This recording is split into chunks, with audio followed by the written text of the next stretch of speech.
Shalom saudara, Shalom. saat ini saya akan memberitahu pesan Tuhan untuk saudara untuk masa yang akan datang. Nah, tapi terlebih dulu kita buka Alkitab kita dalam kitab Yesaya pasal 40 ayat 29 sampai dengan 31. Kitab Yesaya pasal 40 ayat 29 sampai dengan 31. Dia memberi kekuatan kepada yang lelah dan menambah semangat kepada yang tiada berdaya. Orang-orang muda menjadi lelah dan lesu, dan teruna-teruna jatuh tersandung. Tetapi orang-orang yang menanti-nantikan Tuhan mendapat kekuatan baru. Mereka seumpama Raja Wali yang naik terbang dengan kekuatan sayapnya. Mereka berlari dan tidak menjadi lesu. Mereka berjalan dan tidak menjadi lelah. Alkitab berkata bahwa Tuhan memberikan kekuatan kepada yang tiada berdaya, memberi kekuatan kepada orang yang hilang semangat, yaitu memberikan pengharapan. Dan pengharapan itu adalah janjinya, yaitu firman Tuhan. Jadi saudara yang kasih dalam Tuhan, kalau kita memegang janji Tuhan, kita memegang firman Tuhan. Ingat, harapan itulah yang memberikan kita kekuatan.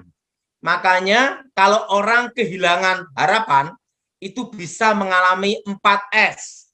Sedih, stres, stroke, selesai. Jadi apapun tantangan, apapun badai, engkau harus tetap punya harapan. Nah, harapan itu apa, saudara? Alkitab berkata, orang yang menanti-nantikan Tuhan. Artinya apa? Orang yang percaya janji Tuhan. Orang yang selalu dekat dengan Tuhan, tinggal dalam hadirat Tuhan. Dikatakan seperti burung Raja Wali.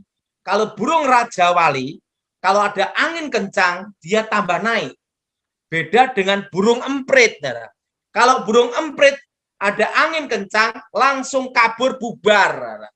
Nah, kalau Raja Wali tambah angin kencang, tambah naik. Jadi semakin ada badai, semakin ada tantangan, justru sebenarnya Tuhan membawa kita di tempat yang lebih baik, di tempat yang lebih tinggi. Nah, kadang dalam hidup kita ini bingung. Kenapa Tuhan kadang izinkan sesuatu yang tidak kita inginkan? Nah, perlu saudara tahu bahwa sesuatu yang kita tidak inginkan justru diberikan Tuhan. Karena apa? Menjawab doa kita melebihi apa yang kita doakan. Manusia hanya melihat hari ini, tapi Tuhan lebih jauh memandang ke depan. Dan rencana Tuhan itu adalah indah pada waktunya. Nah, jadi saudara, ingat, kadang Tuhan tidak memberikan yang seperti yang kita inginkan, seperti yang kita doakan. Tetapi sebenarnya Tuhan menjawab doa kita melebihi yang kita doakan. Artinya apa? Bahwa rencana Tuhan itu indah pada waktunya. Orang-orang menantikan Tuhan diberi kekuatan baru. Artinya apa? Setiap hari kita pegang firman Tuhan, janji Tuhan, kita berdoa menantikan Tuhan, selalu ada kekuatan dari Tuhan. Artinya apa? Harapan. Selama kita percaya Tuhan, selama itulah kita ada harapan. Apapun tantanganmu, apapun badai, harapan itu harus tetap ada. Karena itulah dasar dari iman. Nah, saudara yang kasih dalam Tuhan, suatu kali saya ditunjukkan Tuhan masa yang akan datang. Di mana masa akan datang itu tidak seperti yang saya inginkan dan saya harapkan. Karena saya berdoa untuk kesejahteraan bangsa dan negara. Saya berdoa untuk Indonesia terjadi mujizat, lawatan, pertobatan, dan berkelimpahan. Saudara yang kasih dalam Tuhan, pada waktu saya mendapat penglihatan di surga, Tuhan memberitahu saya 25 tahun tentang pemulihan Indonesia dimulai dari krisis 98. Di situ ditunjukkan bahwa akan terjadi sebelum pemulihan Indonesia 2023, setitik terang datang, tepatnya bulan Januari. Di situ ditunjukkan masa akan datang, bahwa sebelum pemulihan Indonesia akan terjadi krisis ekonomi. Anginnya akan datang 2018, 2019, dan badainya 2020. Saya mau tanya sama saudara, siapa yang pernah mendengar saya khotbah sebelum tahun 2020? Angkat tangan coba. Nah, semua sudah mendengar khotbah saya sebelum tahun 2020 bahwa akan terjadi krisis ekonomi. Saya rasa Pak Kerdi ingat itu. Dan apa yang terjadi? Anginnya akan datang 2018, 19, dan badainya 2020. Dan Indonesia akan mengalami stagnat ekonomi bulan 6, bulan 7, tahun 2020. Nah, dan menuju tahun 2023. Di situ jelas sekali penglihatan masa yang akan datang yang Tuhan berikan. Hari-hari yang akan terjadi. Nah, tetapi saya hanya diberitahu krisis ekonomi. Nah, pada waktu saya mengkhotbahkan itu, 2014, saya dianggap orang gila. Karena apa? Karena ekonomi baik-baik saja. Waktu itu saya banyak dihujat, dimaki-maki, dikatain halusinasi. Tapi pesan Tuhan itu saya sampaikan terus. Karena itu adalah pesan dari Tuhan. Dan apa yang terjadi? Suatu kali pendeta Gilbert Lumaindo, bulan Januari tahun 2020, ditanya sama orang-orang tertentu, Daud Tony itu mengkhotbahkan 2020 akan terjadi badai ekonomi. Buktinya mana? Karena apa? Tahun 2019 banyak orang bernubuat berkhotbah. 2020 tahun berkat, tahun mujizat, tahun kelimpahan. Nah, saya berlawanan. Pesan Tuhan berkata, badai ekonomi akan datang 2020. Di situ Pak Gilbert ditanya, mana buktinya? Pak Gilbert berkata demikian. Ini kan masih awal Januari. Kita lihat akhir tahun. Apa yang terjadi? Maret, April, corona. Dan apa yang terjadi? Krisis ekonomi, resesi. Setelah itu apa yang terjadi? Stagnat ekonomi. Ekonomi stagnat. Bulan 6, bulan 7. Seperti pesan Tuhan yang saya sampaikan itu. Dan apa yang terjadi? 2020 Desember, tidak ada yang nanya Pak Gilbert lagi sampai sekarang. Nah, artinya apa? Kalau Tuhan sudah berfirman, tidak bisa dibatalkan, saudara. Dan apa yang terjadi? Di situ saya tunjukkan masa yang akan datang. Bahwa krisis itu stagnat ekonomi menuju tahun 2023. Dan waktu itu orang berkata, nanti corona selesai sampai November 2020. Tapi saya berkata tidak, karena pesan Tuhan, stagnat ekonomi menuju tahun 2023. Dan apa terjadi? Sesuai pesan Tuhan itu, sampai sekarang tetap stagnat ekonomi. Betul, saudara? Artinya apa? Semua PSBB, semua di rumah masing-masing, tidak boleh kumpul-kumpul. Betul? Dan apa yang terjadi? Ini akan menuju sampai tahun berapa? Ingat, tahun 2022 mulai belajar normal. Artinya belajar normal. Kalau sekarang adalah new normal. Tahun 2021, Tuhan memberi saya pesan, yaitu tepatnya bulan April tahun 2020 akan terjadi deflasi dan inflasi akan bertemu. Artinya apa? Daya beli masyarakat turun, nah, tetapi inflasinya jadi terselubung. Jadi deflasi dan inflasi akan bertemu bulan April, saudara. Tepatnya 2021. Artinya apa? Walaupun barang naik, tapi siapa yang beli? Nah, daya beli masyarakat turun. Dan karena deflasi dan inflasi, disitulah inflasi terselubung, tidak kelihatan. Nah, jadi inflasi nanti bulan April tidak kelihatan karena terselubung, karena deflasi dan inflasi bertemu. Nah, itu menuju sampai tahun 2022.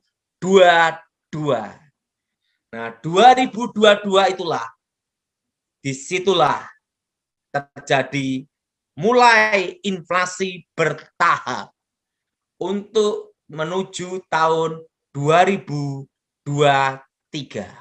Ingat, saudara.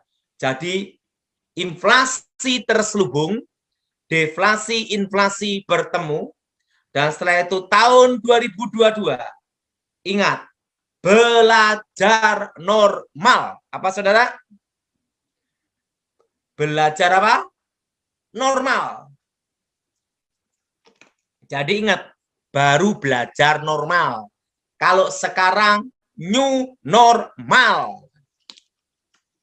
Dan saya mendapat pesan Tuhan tentang corona.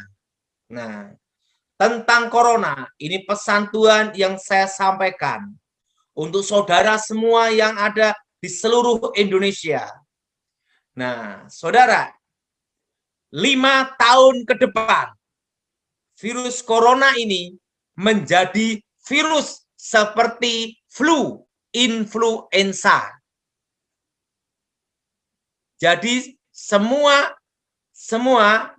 nanti perlu saudara tahu bahwa 5 tahun dari sekarang, ingat saudara, 5 tahun dari sekarang sampai 10 tahun virus corona ini menjadi seperti flu biasa, influenza. Kenapa? Karena semua akan terpapar, terkena, atau bekas terpapar. Ingat, vaksin itu virus yang dilemahkan. Kalau dimasukkan dalam tubuh, berarti pernah kena. Betul? Nah, kalau saya ditanya, Pak Daud divaksin atau tidak, saya akan lewati adu sakti. Nah, artinya apa? Ingat, saudara, yang divaksin dan tidak divaksin, semua akan terkena terpapar. Kecuali tidak ketemu orang.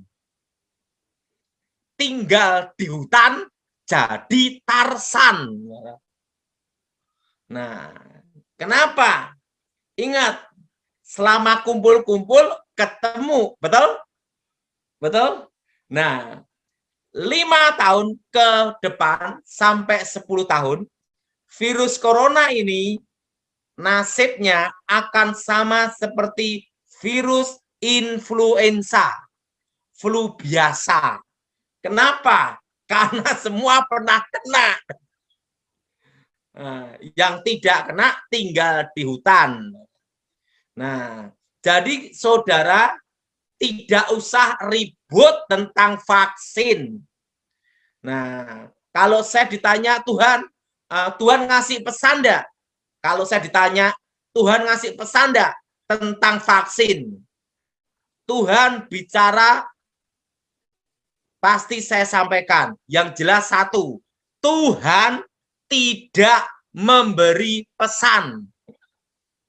tentang vaksin, Tuhan tidak kasih pesan.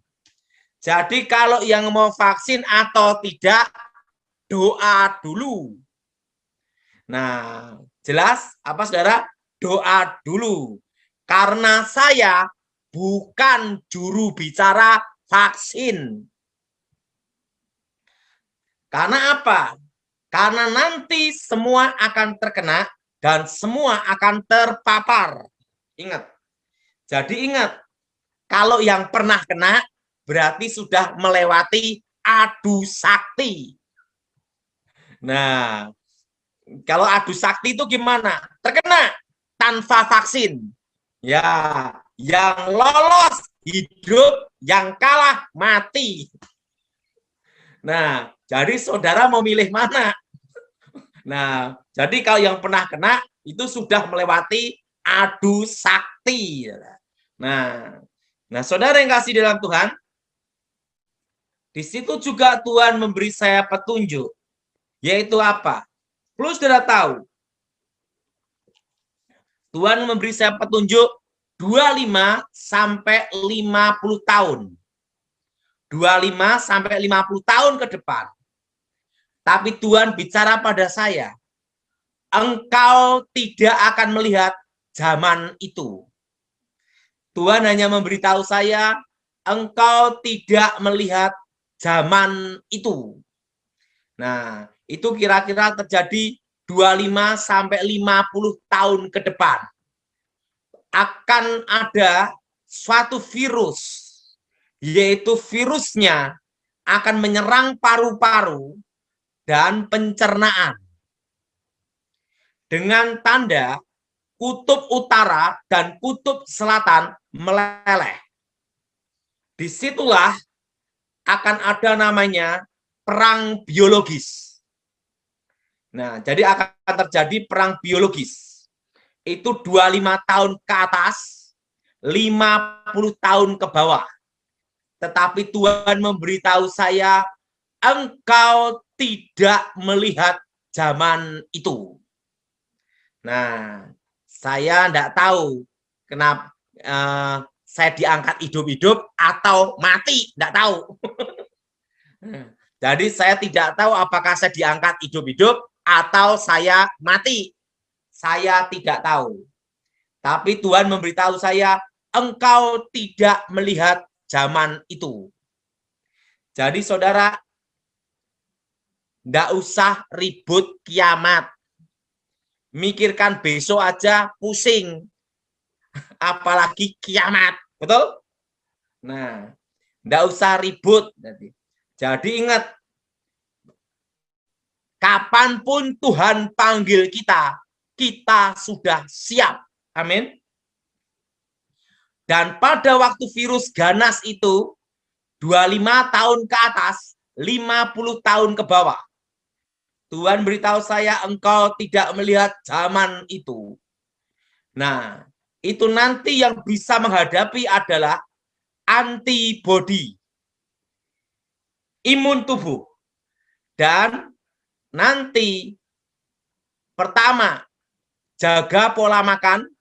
Untuk meningkatkan imun itu, Tuhan ngasih saya petunjuk. Yaitu apa? Pertama, pada waktu virus ganas itu terjadi, jadi saat ini saya bicara untuk generasi ke depan. Pertama adalah seledri. Nah, apa saudara? Seledri. Daun seledri di jus. Kedua, pisang. 3, alpukat. 4, jambu. Jambu kluthuk atau jambu yang merah itu loh. Jambu biji. Dan proteinnya telur. Sehari 2 atau 3. Jangan 10, kolesterol. Nah, jadi itu petunjuk yang akan datang. Bahwa nanti daun seledri itulah yang akan dipakai untuk generasi masa depan untuk menghadapi virus yang akan datang. Nah, baik juga kalau digunakan sekarang. Nah, yaitu daun apa, saudara? Seledri. Di jus. Nah, itu untuk menghadapi virus yang menyerang paru-paru dan pencernaan di masa depan. Tetapi Tuhan pesan sama saya, engkau tidak melihat zaman itu. Jadi saudara, kalau saya itu selalu siap, kapanpun mau dipanggil Tuhan, siap saudara. Tetapi penting pesan Tuhan sudah saya sampaikan untuk generasi ini dan generasi masa depan. Jadi saudara, 2022, makanya 2022 itu baru belajar normal. Maka sering saya khotbah supaya semua pada beli tanah. Masih ingat Pak Kerdi? Dan saya beritahu semua berkebun. Yang rumahnya ngontrak, tidak ada tanah lewas, tetap berkebun pakai polybag. Kenapa? Ngurangi stres. Nah, kenapa? Sekarang ini depan tembok, belakang tembok, atap plafon. Tidak boleh banyak keluar dan kumpul-kumpul. Betul? Nah, kalau berkebun, ngilangin stres. Nah, dan beternak, ternak ayam, ternak kelinci, ternak apapun boleh. Nah, karena basic dasar Tuhan menciptakan manusia itu berkebun, mengelola Taman Eden. Diusir keluar, manusia berkebun dan beternak. Setuju? Yang setuju angkat tangan. Jadi ingat, kenapa saya nyuruh semua berkebun, Pak Kerdi? Supaya tidak stres. Karena keadaan seperti ini, ingat, sampai 2022 belajar normal. Nah, vaksin aja tidak bisa 3 bulan, 4 bulan. Betul? Betul. Nah, makan waktu juga kan? Nah, apalagi itu udah ngasih pesan bahwa nasib corona ini sampai 5 tahun ke depan nanti seperti virus biasa, flu biasa, karena semua sudah terkena dan terpapar. Termasuk OTG kan juga termasuk terpapar juga. Orang tanpa gejala, ya kan? Nah, jadi nanti semua akan mengalami. Dan semua akan mengalami seleksi alam. Amin. Nah, jadi saran saya sekarang ini kita semua jaga makan dan pola hidup. Nah, makan seledri. Nah, siapa yang mau makan seledri angkat tangan. Nah, karena itu nanti yang akan menghadapi virus masa depan, yaitu dengan pola hidup daya tahan tubuh. Amin. Yaitu kembali ke alam. Amin. Nah, itu pesan Tuhan yang saya sampaikan pada saudara. Makanya di rumah-rumah saudara yang kos atau kontrak pakai polybag berkebun, yang suka cabai nanam cabai, dan yang paling mudah adalah yaitu apa? Kangkung,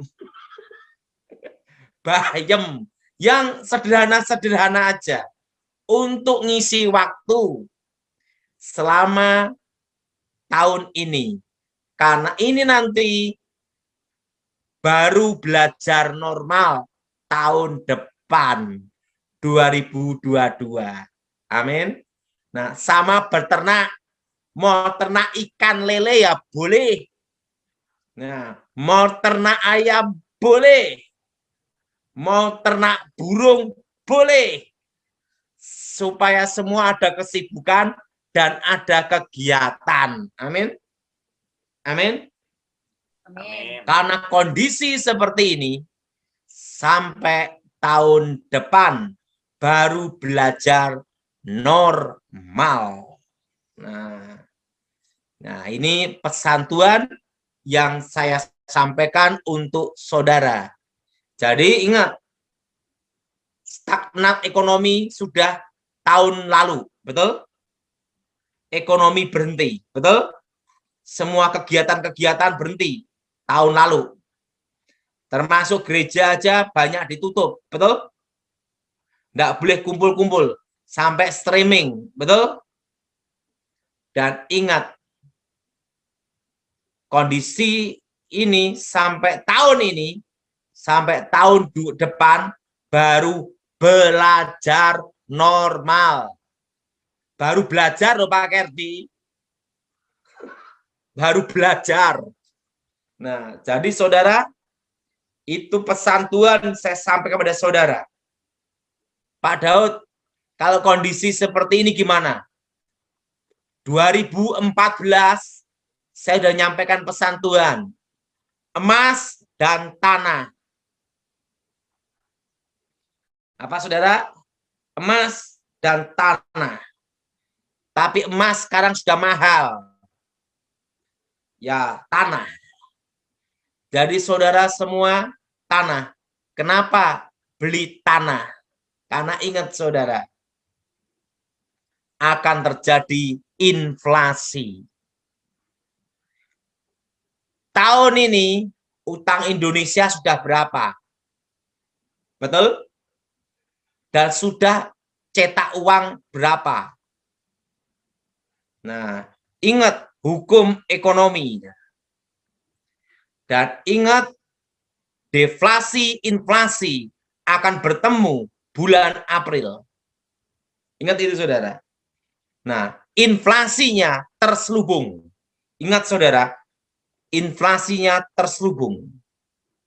Nah, setelah itu 2022, 2023 mulai inflasi. Tapi ingat bertahap.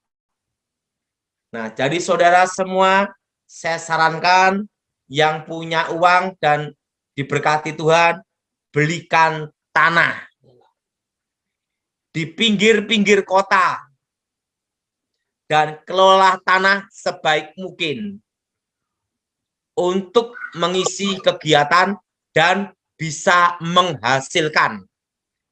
Karena masa yang akan datang sudah saya sampaikan kepada saudara. Walaupun saya dulu dikatain halusinasi, dikatain gila-gila, tetap pesan Tuhan itu saya sampaikan. Dan sekarang sudah terjadi.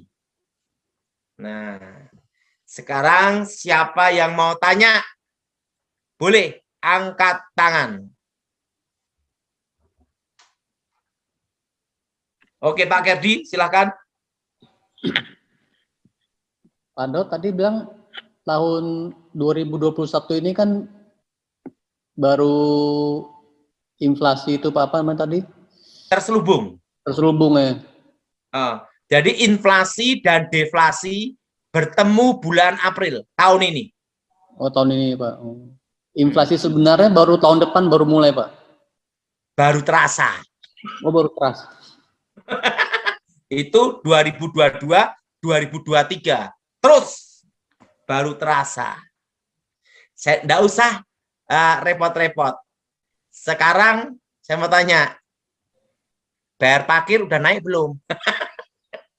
Itu aja. Parkir mobil boleh enggak 2.000? Betul? Enggak usah banyak-banyak. Tapi ingat, karena deflasi, daya beli masyarakat turun, sehingga inflasi itu terselubung. mau naik, siapa yang beli? Jelas?